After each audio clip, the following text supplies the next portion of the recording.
While the bright, radiant sun in center glows, the earth in annual motion round it goes.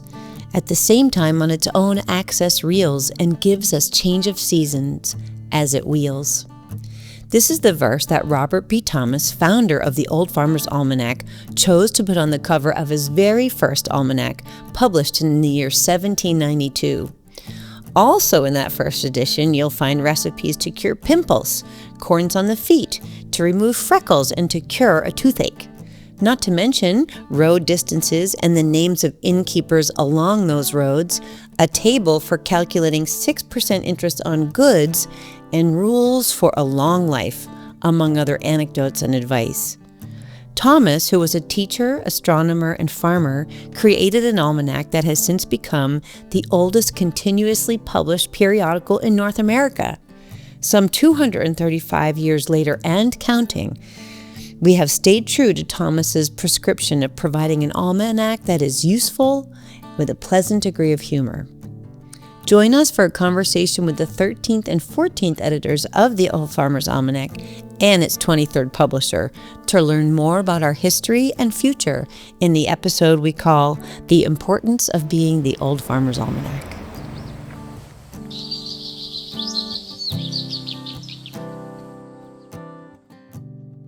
So welcome to the first podcast from the Old Farmer's Almanac. Today we are stepping into podcasting for our very first time, and we're calling this episode The Importance of Being the Old Farmer's Almanac. We thought, why not start out with telling you a little bit about ourselves and what we do. And I'm the editor of the Old Farmer's Almanac, Carol Kinnair. And to get us going, I have my colleague, our publisher, Shireen Pierce, and my predecessor, Janice Stillman, who was the editor of the Old Farmer's Almanac for more than 20 years. So I think among us, we have some good experience and knowledge to share. Absolutely. So I thought it would just be fun to start out and have each of you, and why don't we start with Shireen, and just tell a little bit about your history at the Almanac, and then Janice, we'd love to hear about and the roles that you've played and the work that you've done.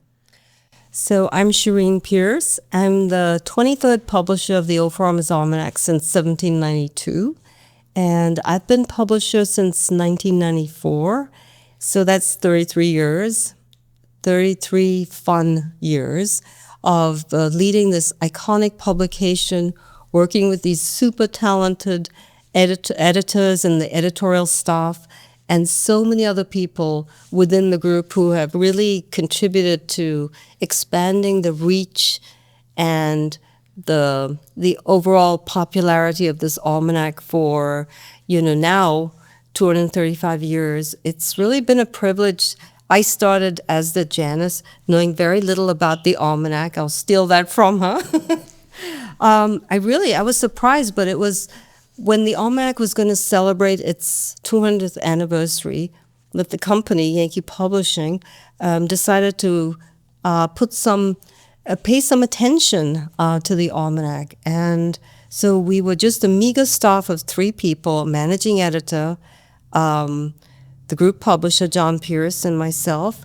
We were the 3 staff members assigned to make something of this 200 years.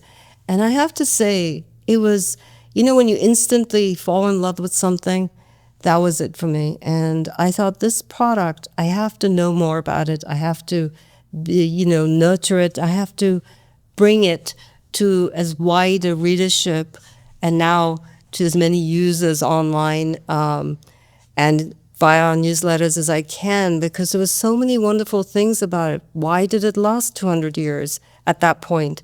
Why has it lasted 235?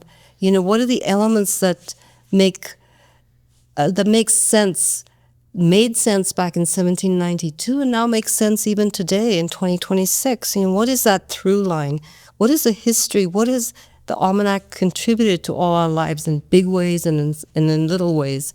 So it's been such an adventure. We have done so much with this product line. It's the almanac, it's gardening books, the garden guide, the almanac for kids, our calendars. I could go on and on naming everything, which we will talk about later, I'm sure. So that's been really an honor and privilege to do that and to work with really, really talented staff. So Working with my 13th and 14th editors now, I'll just say that I'm the 23rd publisher. The editors always outlive the publishers. So there you go. So over to you, Janice. Like, how can I top that? I say I was in television production years ago. I've been publishing for several decades. I taught school from junior high to college in one capacity or another. So I brought a lot of background to it, and I realized when I heard about this job that I was in a consumer magazine about natural health. I was working in an office in Boston, and I liked consumer magazines. I liked the idea that the Almanac was a national and international publication with a Canadian edition. And I liked the idea of being the editor because I was a senior editor prior to that. So I applied for the job, and then I was actually, I think I was turned down. I didn't get any response. There was something going on there. It's been so long. It was 25, 26 years ago.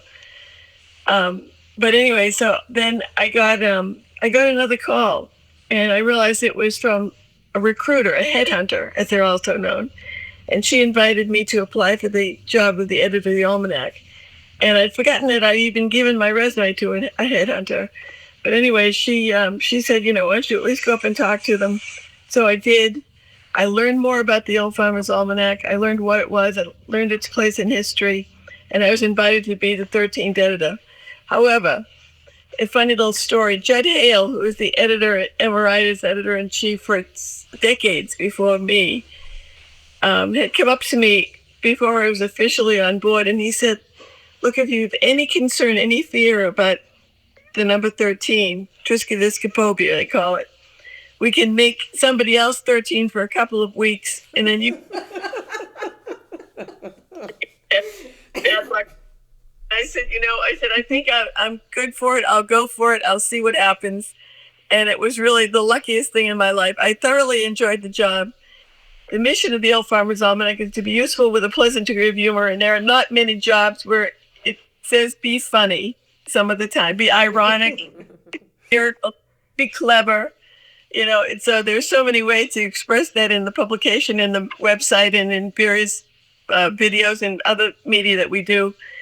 But it was a great job. People loved it. This is another thing. There are not that many places where you work for effectively the readership, but people who absolutely love the publication. And we'll talk later about how they love it so much they knew it better than I did, even after it's really a highlight of my life and my career to be involved for 23 years with the oldest continuously published periodical in North America.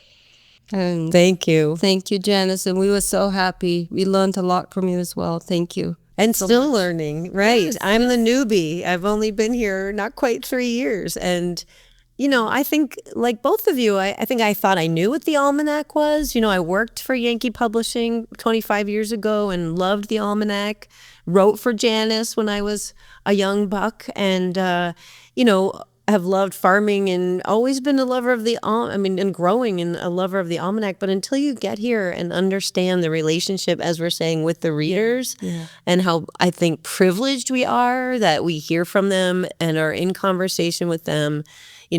As with Janice, I had many editorial jobs, but I think this is the one that I've really been able to learn from and try to understand the reader in all that we do. And I think, the other piece many people think is, oh, the Almanac, I just love that little yellow book. And then when you look on, the wall behind us here, Janice, I don't know that you can see that, but we have so many other publications. Yes. And I think that's also the honor and the privilege, is that we do the Garden Guide and this book series. Before coming on here today, we were talking about how Janice wrote our Vegetable Gardener's Handbook, now in its 9th printing, an official bestseller. And, that's because we have talented editors, and that's also because we listen to what our readers want. Our journals are from our guidebooks, our calendars. Almanac.com is always innovating. It's not a surprise that we won an Innovators Award this year from Fast Company magazine. And I think the other piece is that, I get to build on what Janice did, and Janice built on those before her. And I'm mindful that someone will need to build on what I do as well. So, it is this stewardship idea, I think, at the end of the day. Yeah, I think editorially the through line has been far clearer for Almanac editors. For publishers, it was like, here's two products, try and do something with it. What? Okay, challenge accepted, right? And everything you learned in business school, out the window. Out the window, you're going to learn on the job. And that's what I found, you know. Do that.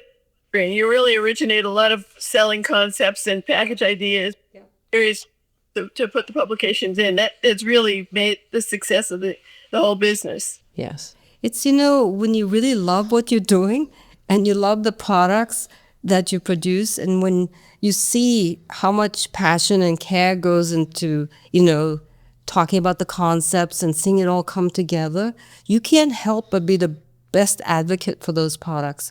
You know that the readers will love them. You want to make sure that they have access to them. They can find them, they can read them. It's affordable, it's good value, because we want our readers to come back year after year. We want to make sure that everything we do, we listen to what now our users online as well, but always our readers. Any way we can improve our content based on what they're telling us, we know that will make them really loyal, repeat customers for us year after year. And that's what drives everything we do, because what's better than having bestsellers? What's better than being on Amazon #1? And to be on all these bestseller lists, it's such an awesome feeling. And you're like, it's just in little old Dublin, New Hampshire, we did that, So it's a wonderful thing. And it takes that pride that we all share here, and our staff shares, and our vendors as well. Wonderful vendors all over the country. Without their help and their assistance, it would be hard to have the kind of reach we do have. So it's really, as they say, it takes a village. It takes a village. So the Almanac is definitely the heart and soul of what we do. Yeah. And in our practice, I thought that really Janice kind of explained it best in talking about, what is an almanac? And we've all had to learn, but I would love it, Janice, if you would tell us. This is after you came here, Janice, and you finally figured out what the almanac was. Yes.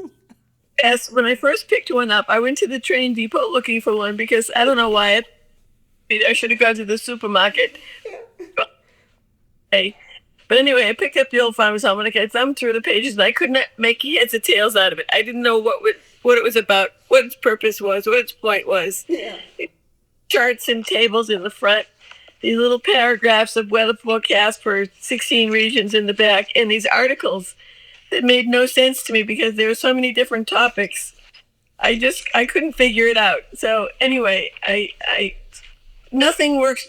You don't learn anything so much. So you learn things best when you have to make them, when you have to actually start from scratch. And that, of course, when I took on the job, I had to produce the next issue. So I had to gather the content. I had to learn what the content was.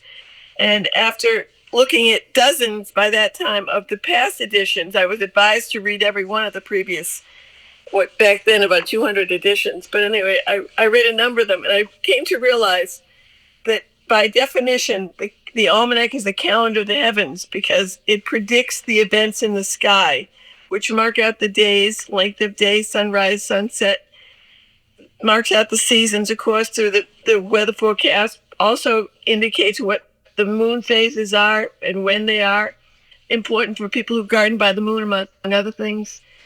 It gives you the astronomical events for seeing the stars, seeing the shooting stars, seeing the planets, seeing the various events throughout the year in the sky, as well as astronomy. Because, of course, while it's not the same as, astrology is not the same as astronomy, but it is in the sky, and a lot of people believe in it. And it also, of course, is the indicator of best days, the various astrological signs and dates and events. Anyway, I learned that the almanac, again, is the calendar of the heavens, and from that, all the content flows. So you've got the weather forecast because they're in the sky. You've got the astronomical events because they mark out the time. You've got events, like I say, the gardening by the moon, based on the moon phases. Not everybody does it, but those who do swear by it. It says, effectively, the theory is that the moon moves the the moisture in the soil in the same way, but in a far smaller way than the moon moves the tides on the coast. And then it affects the success of plants throughout the growing season. You can find the recommendations for the dates and the particular plants and things in the Old Farmer's Almanac every year. But anyway, so you get gardening information because, of course, the gardening seasons depend on the weather. Then you've got recipes because when people grow food or keep animals, which everybody did back in 1792 when the Old Farmer's Almanac was founded, we had an agrarian society and everybody needed to know things. We had an agrarian society and everybody needed to know what to do with their produce, how to cook, for example, and keep their meat when they butchered their animals. And also maintaining their animals, of course, what to feed them, how to keep them, how to set up a fence in a field, all kinds of tips like that. You also had home remedies because invariably people would have an illness or an injury and they needed some salve or cream to help mend them. You had amusements because people worked all day, rising before the sunrise and going to bed certainly before the sunset, after the sunset. They needed some laughs. They needed some pleasure. Romantic articles, how to find a mate, different things like that. So there were so many different stories. History, because the Old Farmer's Almanac is, of course, the calendar and shares of the history articles because the Old Farmer's Almanac is all about time and significant events. And, of course, the spin in the Old Farmer's Almanac is often the quirky side of history. We have... what else do we have for articles? We have folklore, because folklore is so much a part of growing and just the country life and the values that people share. And that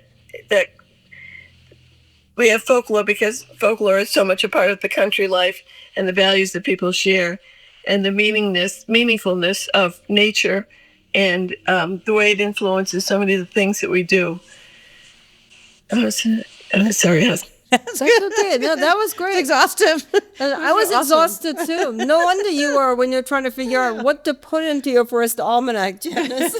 That's a lot to think about. Oh. Yeah. Well, that is an almanac. Yes. And from all of that, a lot of our other products really flow. Yeah. But I think one thing that we've been touching on is this idea of, the through line, I think, as Shireen said, like what was good advice in 1792 that is really still good advice in 2026, and what has kind of maybe gone by the wayside. There is a real change in certainly how people live today. Back then, 90% of workers were in the agrarian, fields, Yeah. pun intended, and now it's about 2% across North America, and that's, I think, if you count forestry. So times have changed, yet we do feel like we're as relevant as ever. Yep. So maybe thinking about, what was good advice that in 1792 that is still good advice today? Oh, there's so much, Carol. So much in so little at a time because things change, as you know. I just happen to have a replica of the 1793 first edition of the Old Farmer's Almanac here with me. Yeah. And through it, it's fascinating. The format is the same. Robert B. Thomas had a plan, and it's lasted all these years. It's just a perfect layout. But one of the things that he introduced that still is in the book today is events in history. You often find them on the calendar pages these days. Various natural disasters, quirky events, just really fun things, little spots of adventure that show up on the calendar pages. But we had, for example, back then, we had a bridge that collapsed in France. Of course, it wasn't that the book was sold in Europe, but so many people in the colonies had European ancestors and familiarity with with Europe and various places over there. A fireworks exhibit in Paris in honor of the Dauphin's marriage. What else? Someone that everything that a farmer should know. When's the Dauphin's marriage in France? Yeah, it's good. So many fun events, and then as you give tips and advice for illness and things. There was advice on. I know it's already here earlier on how to eliminate pimples believe it or not, even then, people had that problem.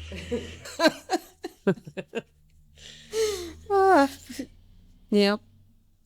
Funny thing, too, they also printed, and this is only in about a fewer than 50 pages, and it's a pamphlet-sized book. So the Almanac is now well into almost 300 pages. So there's a whole lot more information in the current one than there ever was in the earliest editions. But this book also had court dates. It was a regionally published publication for New England because, of course, we didn't have weather satellites back in 1792. Robert B. Thomas could not make weather predictions for the whole country. Well, the country was much smaller, Janice. 1792, right? Yeah. So yeah. But it's a small pamphlet. We have them available if folks want to pick one of these up too. By the way, but they had court dates because the judges, there were no courthouses. The judges tried to take care of cases, and the dates were given in the Almanac because, again, like it was in New England.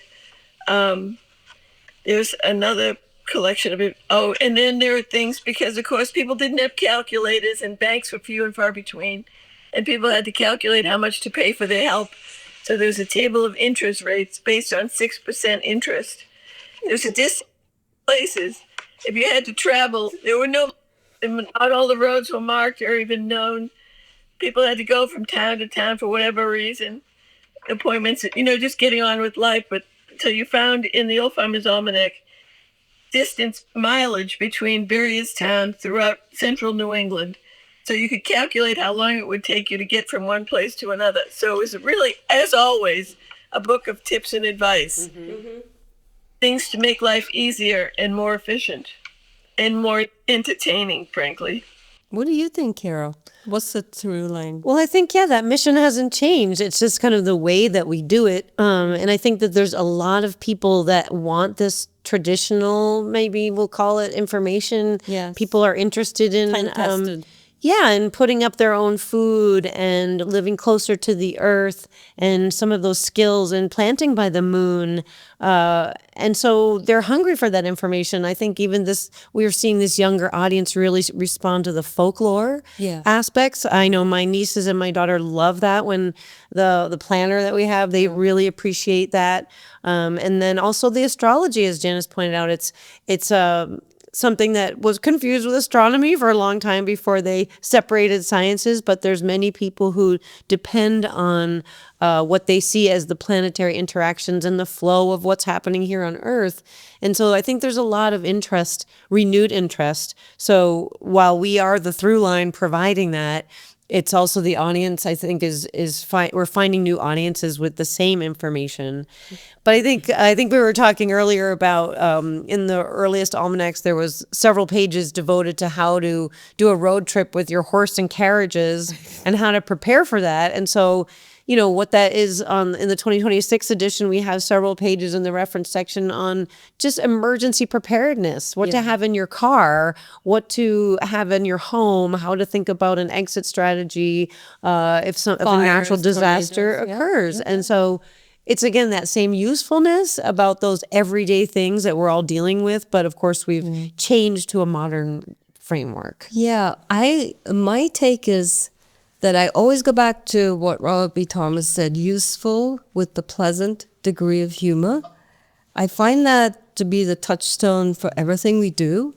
And I think as time has evolved, the one thing that people will go back to is trustworthy, credible information, which there's so few places that can really stand the test of time. And the credibility you have to earn. Trustworthiness you have to earn. Authority you have to develop. And these are all things that we have really been good stewards of for this almanac for our audience. And I think people respond now more than ever to those basic tenets of who we are on the almanac, and they come to us through our newsletters, their readers, their online users, because they know that we are going to stand behind the information we disseminate. And we take extreme care in curating all this information. It's really important. And so when I think about Robert B. Thomas, and I think if he ever came back, he and Hannah had no kids. We are in many ways, promoting his legacy, and we'll continue doing that with his name, The Old Farmer's Almanac by Robert B. Thomas, right on the cover. I think if he came back and saw our almanac today, he would recognize it and he would say they kept the best and they improved on it, and every generation they added what people wanted. But the core is always going to be the same, to always be useful with a pleasant degree of humor. Mm-hmm. Yeah. I think to your point too, Shireen, it's important to remember people don't necessarily realize that everything in the Old Farmer's Almanac is fact-checked. We don't make it up. It sometimes sounds like it's made up. Yeah. Occasionally, well, put that in there. Who's going to know? Really always find a backup, a proof, if you will, a fact-checking way to confirm that everything, in fact, is as it says. Even the wildest kinds of folklore. I remember there was several years ago, I was trying to think about this over the past couple of days, but there was a story a woman proposed to me who was down in Texas, really a good writer. She had great resources. She always had great folklore stories. But one was about an organ, I think, in the deer's throat. It wasn't a deer heart or anything like that. It was some piece of the deer's body, that was cut out when the deer died. And it was retained by families as a cure-all.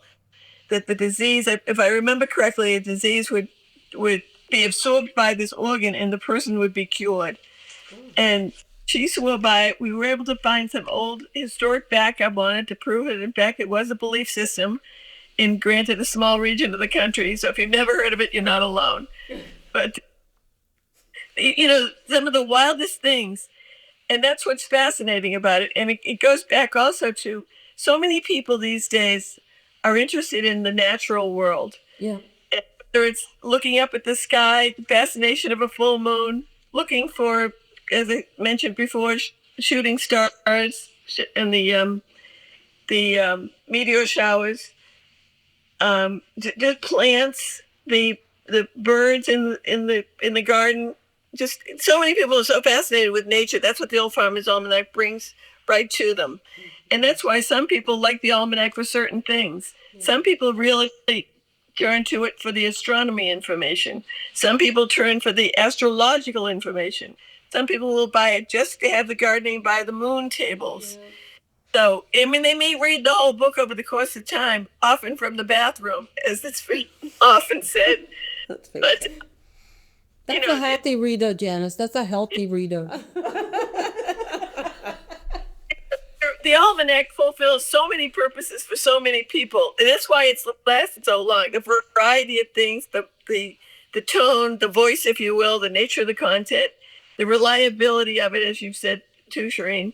Yeah. So it's what makes it a fun job too, is finding some of these wild and fascinating stories, telling the truth, getting feedback from people because you put in the gardening dates, or because the best days based on the astrological events. So, there are just so many things that people come to it for that it's really unique. And I don't know that there's any other publication. Look at so many that have fallen by the wayside over time. Oh, yeah. It's more convenient for many people than websites. It's easier to follow. Certainly everything has its place, every kind of media, but there's something too about the printed page that's right there. And I remember people have told us they get one for their cabin, one for their home, one for their boat, one for their home, one for their car. And you don't need a charger. You don't need to charge it. And if you drop it, it doesn't break. Exactly. Yeah. Yeah. You know what I was thinking when you were talking, Janice and Carol?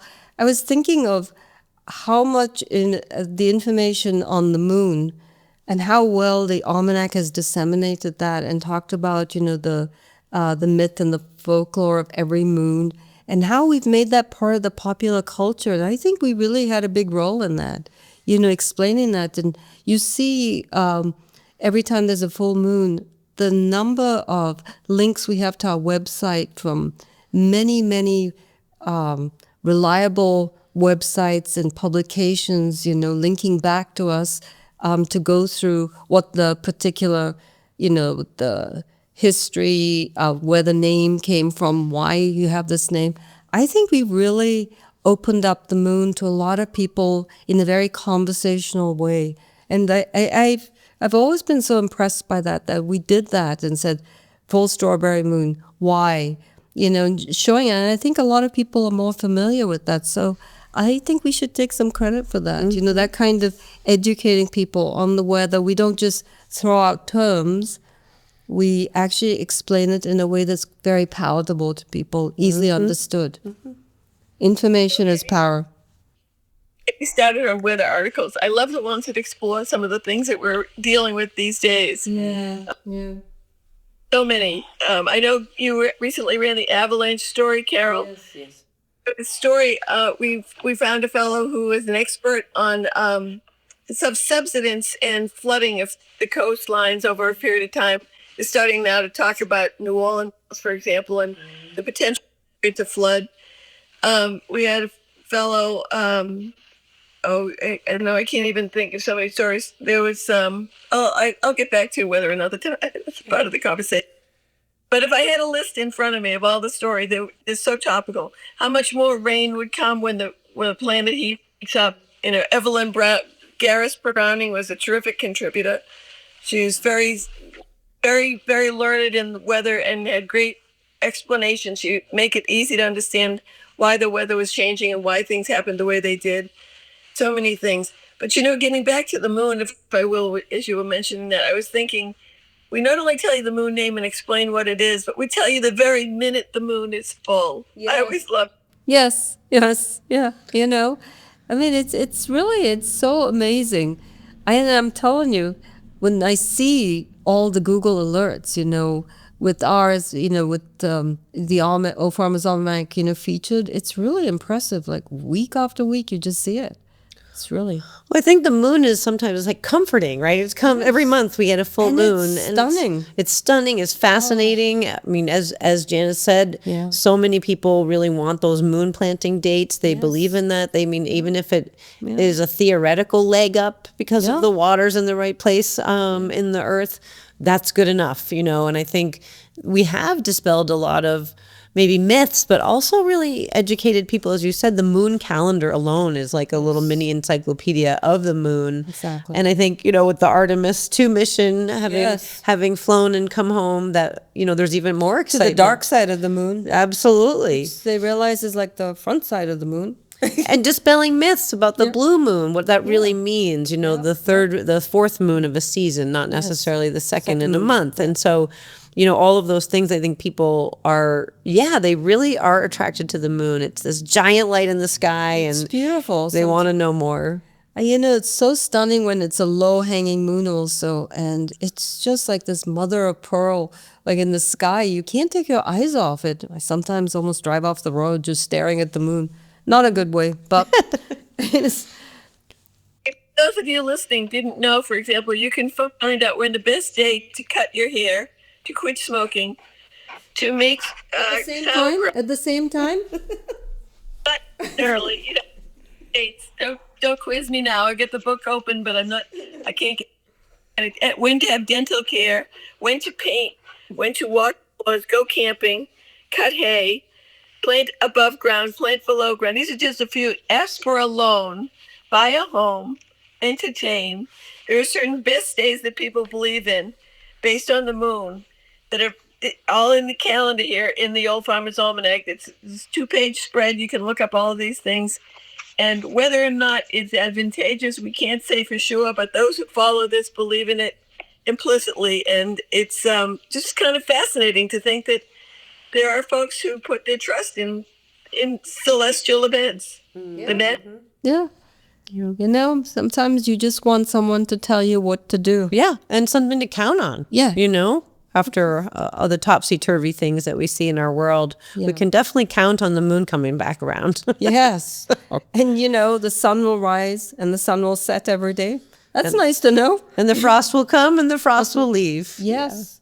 And it'll be 30 on one day and 70 the next day. especially in New England. Yes. So, Shireen, we were talking a little bit about our readers, but do you want to tell us a little bit more about what we know of our readership and where they are and what their demographics, our demographics? Our demographics of our dear readers, yes.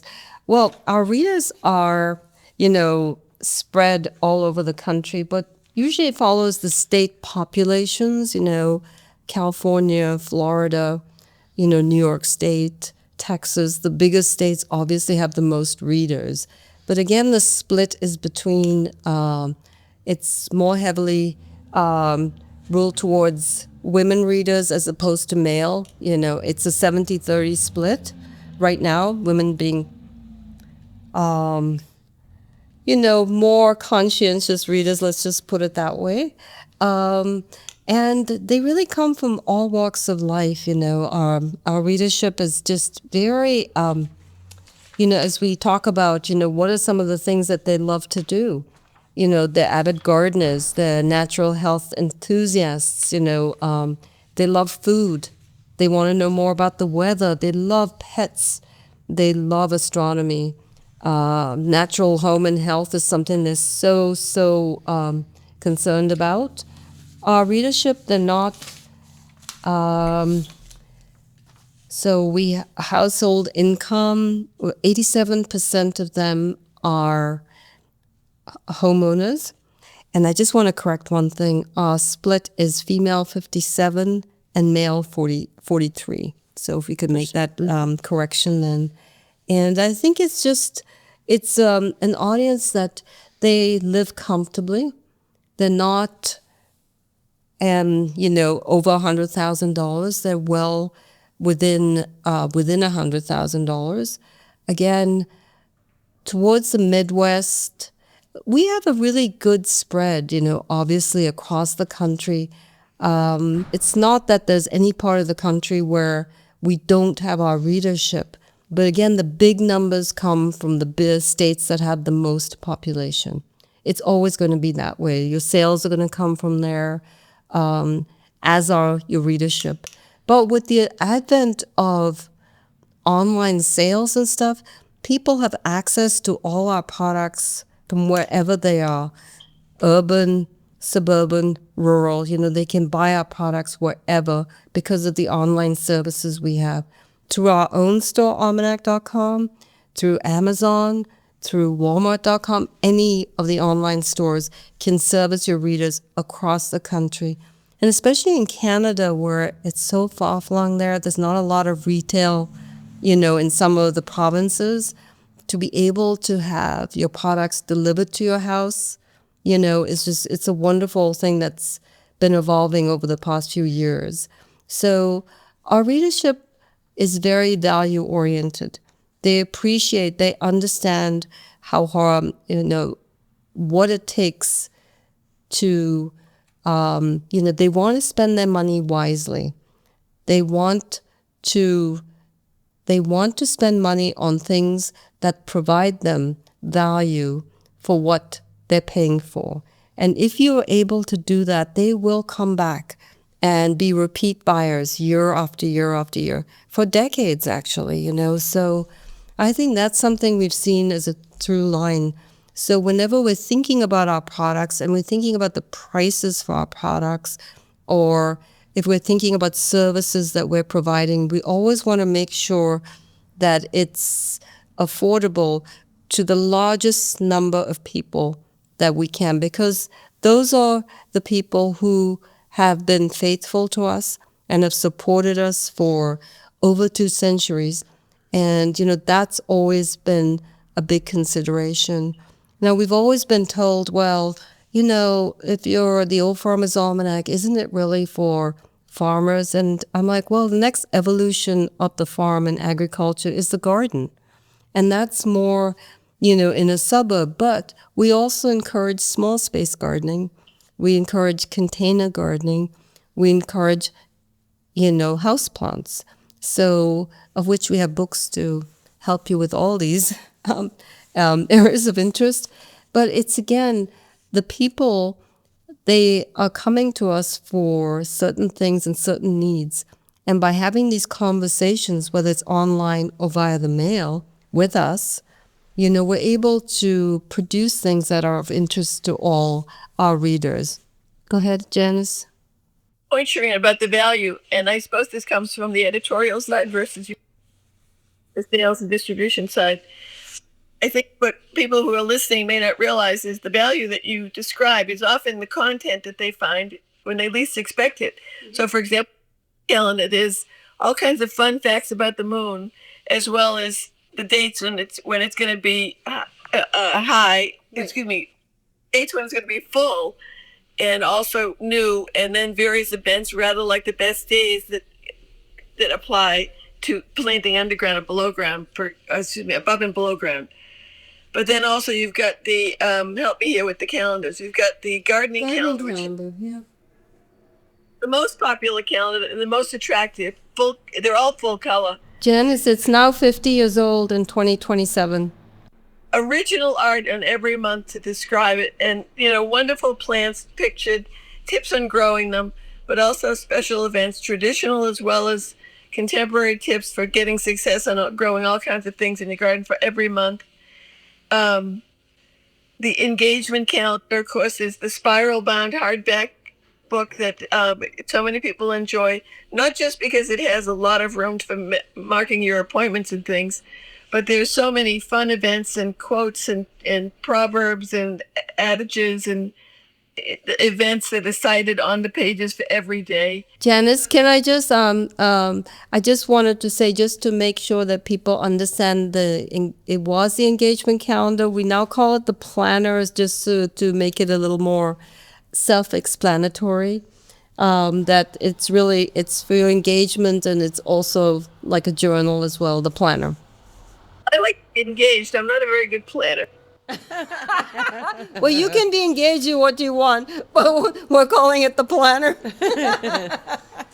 Well, and we can't forget about all of our followers online. We're almost up to 2 million Facebook followers, and it's really been a growth for us, people wanting to connect that way. And again, I think a lot of that information is the moon and the seasonality of things. They really want to hook in on that day. They love seeing those daily posts. Yes. So we're lucky to have those followers there.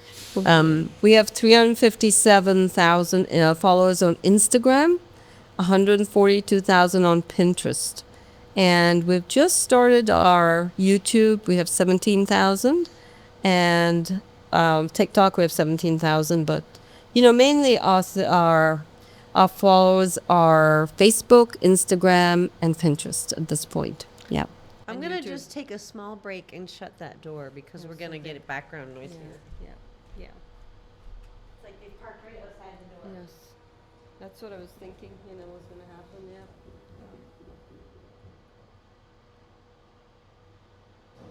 Get a sip of water, Janice. Yeah.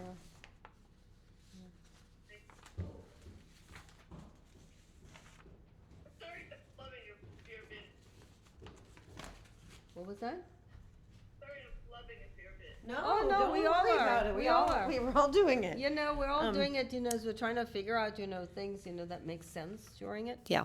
So I did want to make sure we talked about the origins and thinking about our founder, Robert B. Thomas, in 1792. He was an amateur astronomer, though he knew what he was talking about, and based those long-range weather predictions on the magnetic storm cycle of the sun.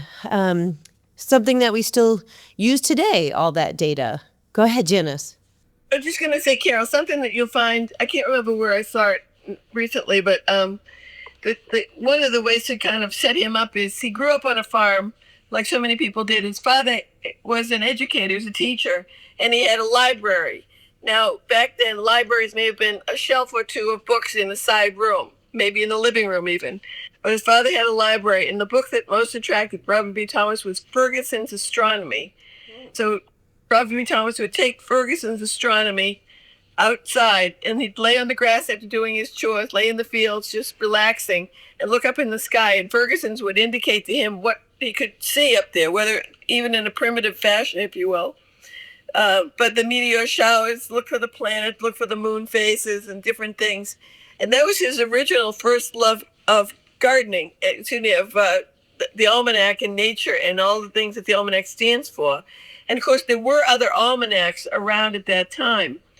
He was not the only one. So he read some of them, but he thought he could do it better. And I think, frankly, that one of the things he introduced better was the mission to be useful with a pleasant degree of humor and the scope and scale of the information that he provided. But I'm getting ahead of myself here. But it was the astronomy that he fell in love with, and that was kind of what turned his head. He was an entrepreneur in his own right. He ran a printing business, and he decided he was going to. He tried to buy, I think, pages from a competitor, a local fellow, and adapt them to his own ideas. But the fellow wouldn't sell, and so Robert B. Thomas spent a year with an astronomer in Boston. He traveled on a regular basis. We don't know the frequency, maybe a couple times a month, and learned how to create an almanac, and went back and printed his own. And that was the first one back in 1793. So it's always, the almanac is always produced in the year before, for the year of that's on the cover. But it was that small library that his dad had that really started this whole thing. Isn't that strange that we've come back to astronomy? I mean, from astronomy from the inception, and then it became all about the weather. And now again, the popularity of astronomy is really moving us forward. Nice story. And so, as you said, Robert B. Thomas had competitors, and he outlasted them all. It was after 4 or 5 decades that he put old in parentheses on the title of the almanac, and took it off. And it wasn't until after his death that the next editor, John Jenks, added old in for good. I think that 1848. 1848. And yes. So we were in our 50s, and then we became old. Yes. But I think this idea of competition is important. Yes. What happened for Robert B. Thomas is, the rise of newspapers, but they didn't supplant what he was providing. Maybe some of the lesser almanacs, that was true. Newspapers provided something else, but his endured. And we are not without competition today. We've seen ups and downs in that regard also, which I think would be important to talk about, our competitors. Yes. Go ahead, Janice. I was just going to say, no, we have competitors even today. There are fewer as time goes on, to be sure. Yes, thankfully, time's taken care of that for us. But I would speak to that on competition. I think the almanac's always been, this part of, it's always every year, like the first frost, it would show up and go on sale and stuff. And when we celebrated the 200th anniversary in 1992, suddenly it became the focus. And people was so intrigued and interested because here was a publication that reached 200 years of continuous publication, right? And all of a sudden, all these other farmers' almanacs, and I quote, farmers' almanacs sprung up.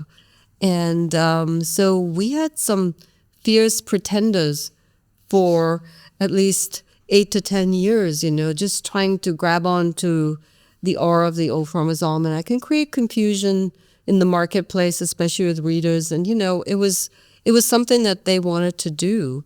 And, but, as you said, Janice, they all fell off by the wayside after a while because what you guys make look so easy, what we make look easy as we take, as we have programs in the different marketplaces and stuff, it's not. It's, thoughtfully marketed and curated and, put together. And, it's part of our little master plan that we do this. And so that's been one of the things that we had, that we've had to contend with over the past few years. Competition is a good thing because you can have something to play against, but still, it's also, you appreciate not seeing them collapse exactly, but you recognize that somebody's doing the right thing, that we're doing the thing that people expect, or we're doing the thing that people want. And it really makes a difference. And I think competition, you're right, it makes you better if you look at it in a way about what can I do to improve what I'm doing. For the instance with the almanac itself, we have 8 different versions right now. 5 of them in print and 3 of them online. So that's a lot of different ways of reaching this disparate audience we have. because we understand that there's so many different areas that we need to make sure that we are available to our readers in the form that they want to access the almanac, and so that's always been part of us. The other thing we've always had is we wanted to make sure that wherever a book or a magazine could be sold, you were going to find the Old Farmer's Almanac. We also pioneered, where you could buy an almanac at Home Depot, Lowe's, Ace, True Value. They never sold magazines there before. So in 1993, we were able to start doing that. So by looking at things and saying, like, when someone says, well, you can't do that, and you have to ask, why not? Why not? And you have to think differently, think outside the box, right? As to how you can get this product. We have one shot a year, one shot to get it right. So everything we do is geared towards that, whether it's our calendars, our data products, our almanac, our kids, a garden guide. We have that one shot a year. We've got to get it right. So especially for the data products, but having this new backlist of undated products gives us more breathing space because we can continue to sell year after year. We're not restrained and restricted that you have to sell within a year with the dated products. So, and I think the competition is pretty fierce in the 90s, and then we started seeing this drop off after the Almanac 2000. I think that's when you came, Janice, after that. But once we hit the millennium issue, the Almanac did very well. It became a collector's item that year. It was the first publication that had 2000 on the cover. And it's, again, it just rose above the rest of the almanacs. So what we were able to do also that other almanacs couldn't was to establish the brand and also have line extensions, with gardening, food, weather, astronomy. And, we grew that. And then the Almanac for Kids. So to appeal to the younger generation 22 years ago. So those are some of the things that we just had to be better. The other thing we did was online with almanac.com in 1996, starting our website when we didn't even know what's the URL. Okay, almanac.com. And we stumbled into it and we learned. We got a domain name, and, we had to figure out what this new technology was and what was our place going to be with this new technology. So there again, we were able to attract a new readership, a different readership as we became better at doing that. We learned to use social media. When that became important, we learned to use that again to get our message out. For us to have our own media environment, so we could communicate with our readers and users. And through our newsletters also, which are up to 800,000 copies a day, 7 days a week. So that's an enormous reach. All these different elements are something that other farmers' almanacs never had. So, we were able to not just bring the almanac to the party, here's the rest of the things we have to offer as well. I think that's distinguished us in many ways from what people considered our competition, all the other generic farmers' almanacs. So we like to say we aren't the best because we're the oldest. We're the oldest because we're the best. Yes. And that means staying up on what our readers want and how people are using us on the web and what books are they hungry for, and so it's not about just resting on our laurels. I think that's what's never happened here. Yeah. And so that's why we're around after all these years. But I'm looking for content over the years for the publication, looking for feature stories, people who knew the topic, who could write the story. I used to tell our staff through the course of the year, I felt like I was climbing the wall on my fingernails, looking for content. I remember you saying that, yeah. Don't take the easy way. Take the challenge. Find the hook. Find the quirky story. Find the other side of things. Or as Jen used to say, it's not about the winner of an event or a race or some topic that you're going to cover. Who got second place? Who came in? Who lost? Not just who lost, but how did they lose? Or that kind of story. So it was it's a challenge. It was hard in many ways, but it was also very fun to do. And I think, Carol, you get the same experience when you look up a. Yeah, it's a lot of pressure, but also, like you said, very. I think that we're in this job and you were in this job because of our curiosity. You know that we aren't going to, as you said, sort of take the easy road. You know, we're really going to chase down something that maybe you can't find on the web, and we're going to treat it in a way that it's just not something generic or repeated at all. It's really original. We've made a pledge on our website that we are 100% human produced. Yep. And we're sticking to that. And that's the way it always was, and that makes us authentic. We are authentic. And yeah, that idea that we are beating the proverbial bushes to find those stories that will entertain. You could pick up an almanac from 10 years ago and read a story that Janice brought in, and it would still be entertaining and informative, just like we're meant to be, right? Yeah. And I think in all these things, when you look at, for instance, how hard you guys have to work, I mean, I think, Janice, you said to me in the past, anybody could buy this information. I mean, they don't have to buy the almanac. All this information is available in so many different places. Well, that's the thing. But we curate it. We bring it together. We present it to you in a package so you don't have to go looking all over the place for this, And then we add even more to it. And I am telling you, the quality of the editorial that both Carol and Janice have put together for all the years I've been here. Well, I've been here too long now. But, when you looked at the competition, it wasn't even close. I can say that with total certainty. Not even close. And that's the distinguishing element of everything that comes from the Old Farmer's Almanac. It is the quality. So many hundreds of stories, Shereen. I can't even remember them all because I wish I could, or if I had a list in front of me, then I would be able to cite some of these to folks, because it's just, when I think of just the planting stories, the amusement stories, the history, any that really, it's an education. You learn something all the time. It's entertaining to read. It's feature material. Yeah. So a lot of how-tos and things, but it's you really do canvas a lot of topics. Yeah. Well, we've supported the farmers. We have our special report on, independent small farmers, and we still pay tribute to that part of our legacy.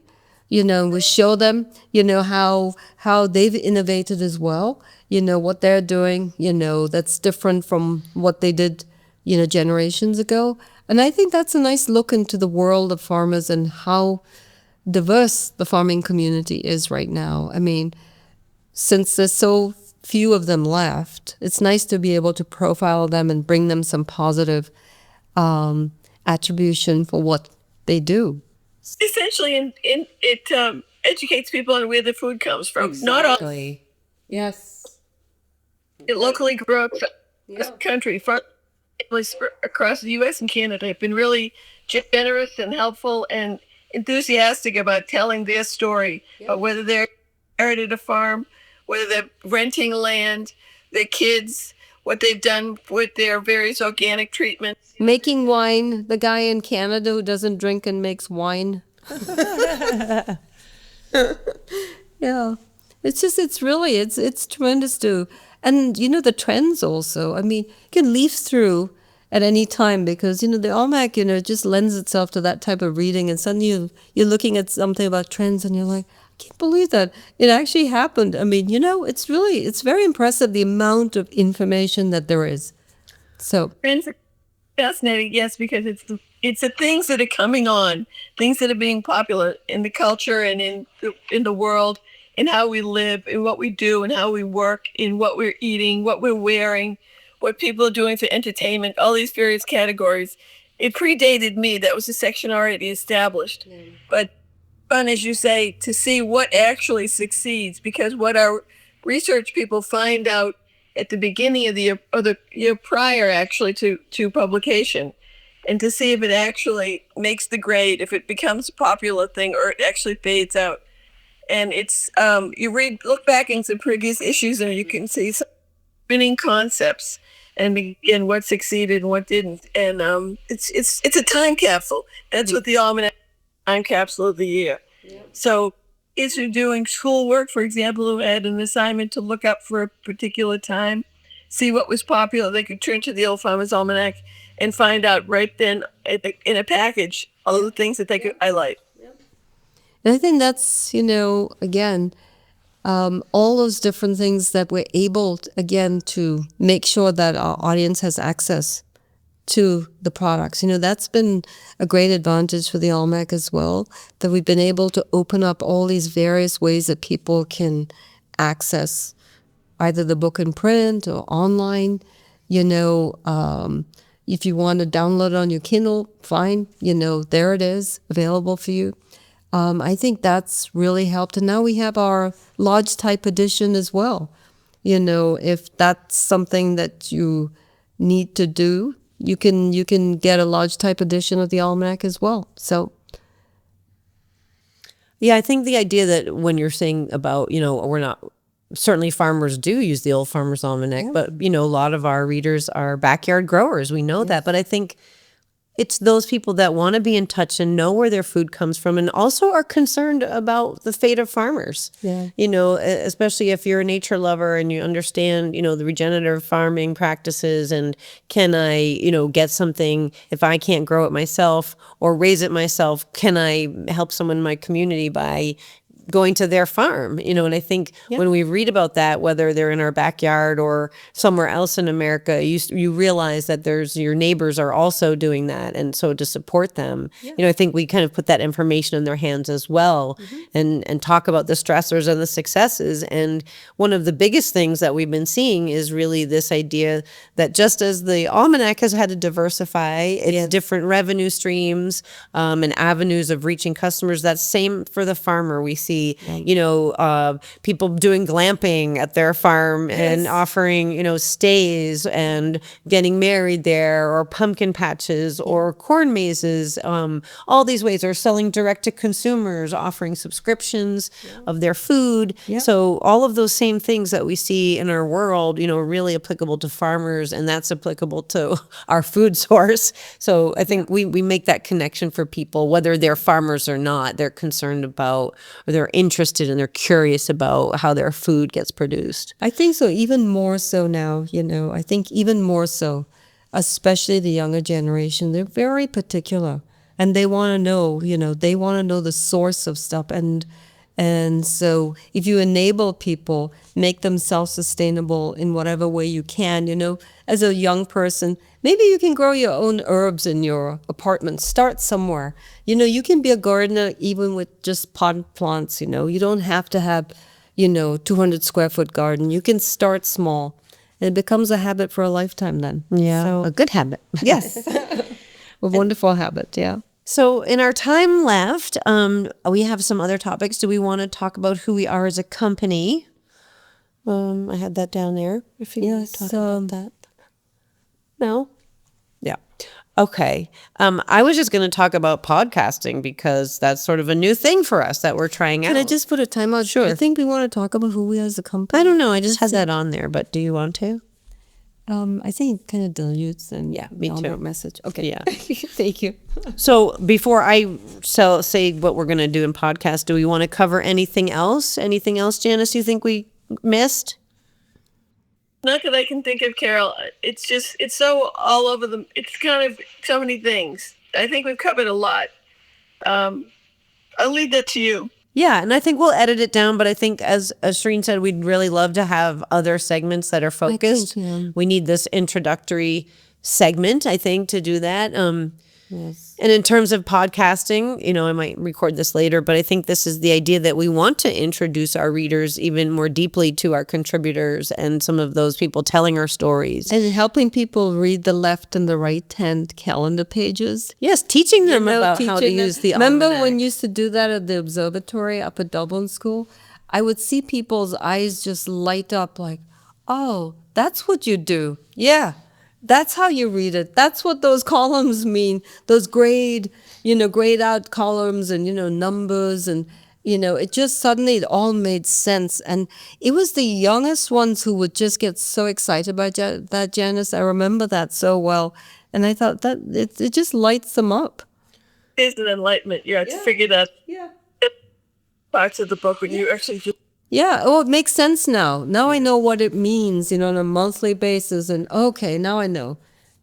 It was magic. And there's nothing wrong with going back and revisiting that, and teaching people again. Right. And using, now we can see that people really want to see us, on video or on audio, listen to us. So let's bring that content to them and introduce them again to our weather forecasters and other people who have been longtime contributors, and just, take back the curtain a little bit, sort of see the little peek behind. Yes, a little peek behind the curtain, and also, again, listening to those readers and what they're interested in and where they want to see us, where they want to hear us, which it's really, we're starting to see that it's in all forms. They love to be reading the Almanac, and they also love to see us online and use almanac.com. So that's where we are. And they respond.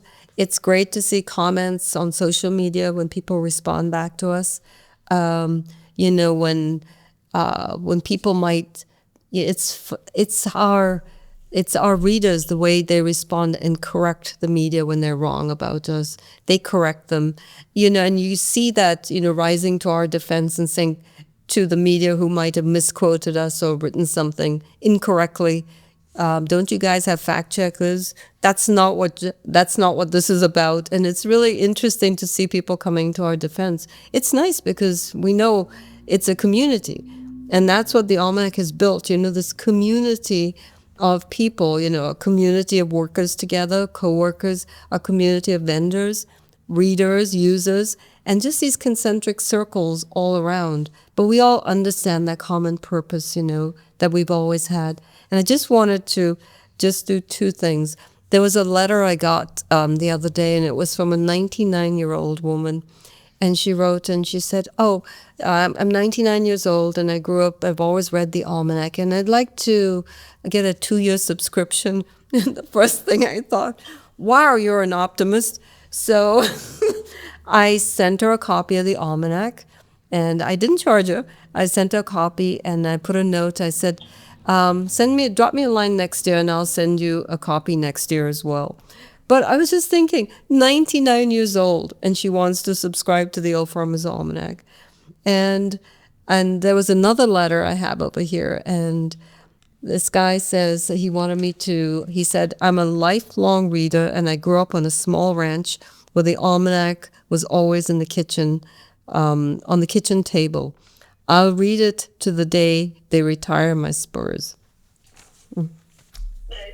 And those kind of things, when you see that, when your readers reach out to you, they take the time to write to you, whether it's, ink on paper or it's online, comment sections, it really tells you that they're reading, they care, and we're doing everything we can to serve them and to reach them and make sure that they know that we'll always be here to deliver what we always knew was our touchstone.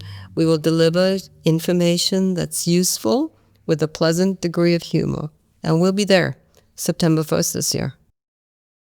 Clouds and mist are all about. Restless students twist and shout. School is what they'll soon be fleeing from. Warm and rainy for Juneteenth freedom. Dads are glad on summer's first day. Honey-do list, catch some rays. That's from the doggerel for June 2026, written by Dan Clark for the Almanac's calendar pages. Dan's late dad, Tim Clark, was an OFA editor for many years, including penning months of doggerel, the loosely styled verse that highlights our weather predictions on our calendar pages.